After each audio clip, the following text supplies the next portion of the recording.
Hi friends, स्वागत है आपका आपके यूट्यूब चैनल रामस्वरूप मैथ में।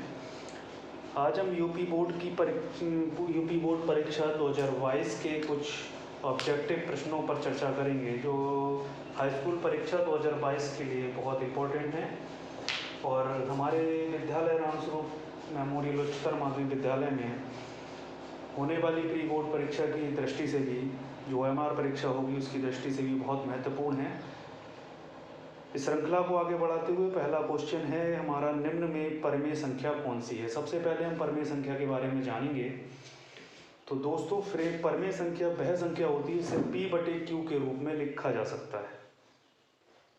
यानी किसी भी संख्या को अंश बटे हर के रूप में लिखी जा सकने वाली संख्या परमेय संख्या कहलाती है।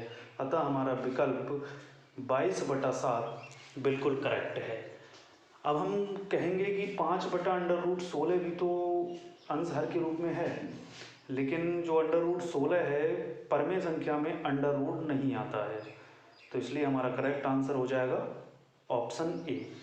दूसरा क्वेश्चन है हमारा, यदि 1/x² + 5 = 1/9 हो तो x का मान क्या होगा। तो दोस्तों हम सॉल्व करते हैं। x का सबसे पहली चीज़ तो हमें मान दे रखा है इन्होंने, x का मान दिया है इन्होंने।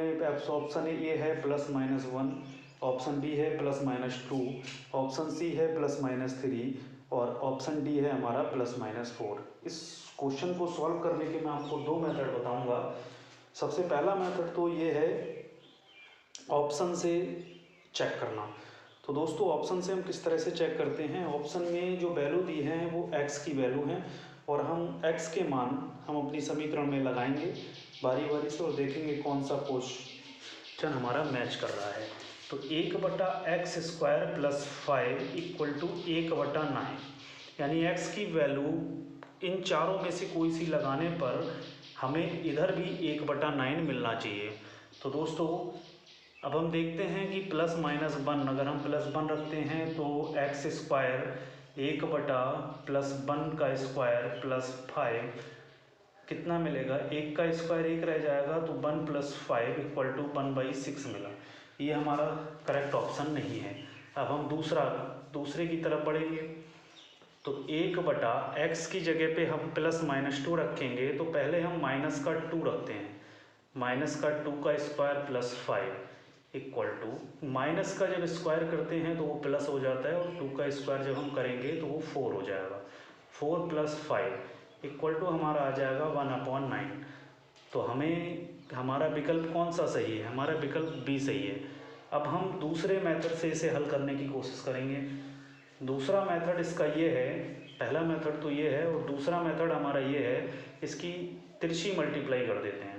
तो x² की जब हम इधर मल्टीप्लाई करेंगे, इधर 9 एकम 9, x² + 1 की 5 की इधर मल्टीप्लाई करेंगे तो x² + 5 मिलेगा। जब हम 5 को इधर भेजेंगे तो वो माइनस में आएगा, 9 - 5 = x²। तो x² हमें मिल जाएगा 4 और जब हम इसका वर्गमूल निकालेंगे तो x आ जाएगा ±2। हमारा ऑप्शन बी करेक्ट है। अगले क्वेश्चन पे बढ़ते हैं। रेखाओं x - 2 = 0 और y + 6 = 0 का प्रतिच्छेद बिंदु है। दोनों समीकरणों से हम x और y की वैल्यू निकाल लेंगे और हमें ऑप्शन पता चल जाएगा। तो दोस्तों इसे मैं अरेंज कर देता हूँ। देखो हमारी पहली समीकरण है x - 2 = 0, x - 2 = 0। तो x जब -2 है, जब इधर जाएगा तो +2 हो जाएगा। तो x की वैल्यू हमें 2 मिल गई। अगली हमारी समीकरण है y + 6 = 0। तो जब y6 इधर प्लस का है, जब इस पार जाएगा तो चिन्ह चेंज हो जाएगा, तो हो जाएगा y = -6। अब हमारा जो प्रतिच्छेद बिंदु मिला वो 2, -6 मिला। तो 2, -6, सॉरी ये कुछ डिस्टर्बेंस हो रहा है, इधर दिख नहीं रहा है। तो y = -6। तो हमारा तो जो प्रतिच्छेद बिंदु मिला वो x की जगह पे, हमारा जो प्रतिच्छेद बिंदु होता है वो x, y के रूप में लिखा होता है। तो x का बिंदु पहले x की जगह पे रखेंगे 2 और y का बिंदु y की जगह पे 2, 6। यानी डी ऑप्शन हमारा बिल्कुल करेक्ट है। इसी तरह से हम अगले क्वेश्चन की तरफ बढ़ेंगे। अब हम बढ़ेंगे क्वेश्चन नंबर 4 की तरफ। क्वेश्चन नंबर 4 कह रहा है किसी समीकरण के दो मूल वास्तविक हों तो देखो दोस्तों, 3 कंडीशन होती हैं। पहली होती है वास्तविक मूल।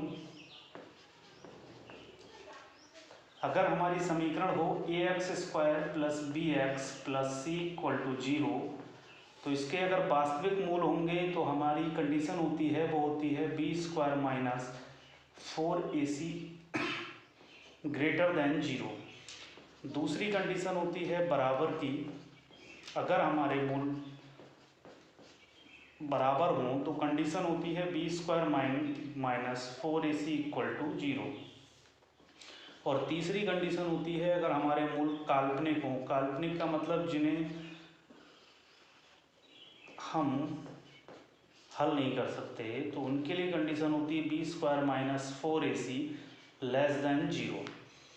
तो हमारे क्वेश्चन में दिया है कि किसी समीकरण की यदि दो मूल वास्तविक हों तो उसके लिए क्या कंडीशन होगी। तो इसमें हमारा ऑप्शन नंबर डी मैच कर रहा है, तो हमारा ऑप्शन नंबर डी करेक्ट है। दोस्तों इसे पॉज करके नोट कर लेंगे। अगले बढ़ते हैं क्वेश्चन नंबर 5 की तरफ। इसे मैं अरेंज कर देता हूँ।